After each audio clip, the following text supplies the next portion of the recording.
Anh tên là Hoàng. Hiện tại anh là CEO và co-founder của công ty Thùy Dương. Công ty anh hiện tại đang hoạt động trong lĩnh vực phân phối và đào tạo dược mỹ phẩm. Cũng phải chia sẻ thật là thực ra thì base của anh là về marketing. Với mảng về marketing thì anh khá là tự tin. Tuy nhiên thì khi mà điều hành doanh nghiệp ấy phải gọi là đấu nối giữa các hoạt động của sale và marketing thì nó cũng gặp đôi chút khó khăn. Trước khi tham gia khóa học này ấy, thì anh có tham gia 2 ngày của chuỗi event AI Summit do anh Dũng tổ chức và anh cảm thấy khá là ấn tượng với các cái tư duy của các diễn giả có trong cái sự kiện ngày hôm đó, và đặc biệt là anh Dũng. Thì anh muốn là thông qua các cái chia sẻ của anh Dũng về mindset trong câu chuyện là ứng dụng AI trong các hoạt động về marketing và sale, thì anh muốn tham gia khóa học này để có thể hiểu hơn về các kiến thức cũng như là áp dụng cho doanh nghiệp của mình. Các cái nội dung kiến thức mà anh Dũng đã chia sẻ ấy, thì nó đều là những cái kiến thức mà đã được anh Dũng đóng gói qua cũng phải hơn 10 năm kinh doanh, cũng như là các cái dữ liệu mà HBR Holding và các cái công ty con của anh Dũng.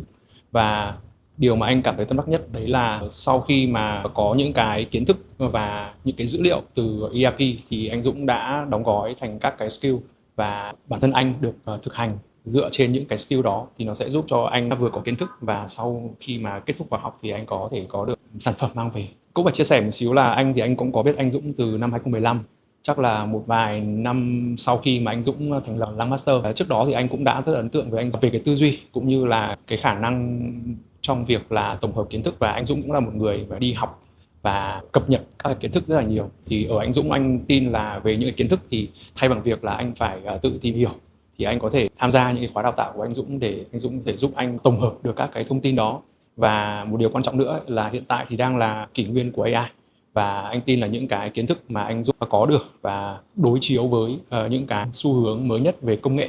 thì nó sẽ như kiểu là một cái đòn bẩy để giúp cho không chỉ anh mà những doanh nghiệp tham gia, đặc biệt những doanh nghiệp vừa và nhỏ có thể có được cái lợi thế cạnh tranh lớn hơn trên thị trường.